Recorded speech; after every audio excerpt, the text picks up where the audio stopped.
غوثیہ سلطانہ، ان کا سوال یہ ہے کہ الیکشن کے اندر جو ہے پیسے دیتے ہیں نیتا ووٹ کے لیے، تو کیا ان کا پیسے دینا جائز ہے، ہمارا لینا جائز ہے؟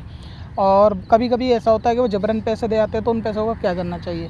اول تو یہ الیکشن کے ٹائم پہ نیتا کی طرف سے دیا ہوا کوئی سامان، پیسہ یا کوئی بھی ایسی چیز کہ جس کا ظاہری پرپس یہ نظر آتا ہے کہ وہ اس کو ووٹ دینے کے لیے دے رہے ہیں، تو یہ آپ لوگوں کے حق میں رشوت ہے، اور رشوت کا دینا اور لینا دونوں حرام ہے، اور یہ مال حرام کا مال ہے۔ اگر یہ پیسہ بندہ لیتا ہے تو بھی گناہ گار ہے، جبراً دیتا ہے تو یہ واپس اس کو کر دے۔ اگر واپس کرنے کی کوئی ایسی صورت نہیں ہے کہ اس کو واپس کیا جائے، تو کم سے کم اس پیسے کو بغیر ثواب کی نیت سے کسی خاص ضرورت مند کو صدقہ کر دے۔ لیکن الیکشن کے ٹائم پہ پیسہ یا پیسے جیسی کوئی بھی چیز جو سمجھ آتی ہو کہ ووٹ کے لیے دی گئی ہے، یہ ایک لالچ ہے اور یہ ایک رشوت ہے جس کا لینا جائز نہیں ہے۔ اب اپنی قضا عمری نمازوں کا حساب لگانا ہوا اور بھی آسان۔ وزٹ کریں qazakalculator.smswarsi.com پر اور اس کیلکولیٹر سے اپنی تمام قضا نمازوں کا حساب منٹوں میں کریں اور ڈاؤن لوڈ بھی کریں۔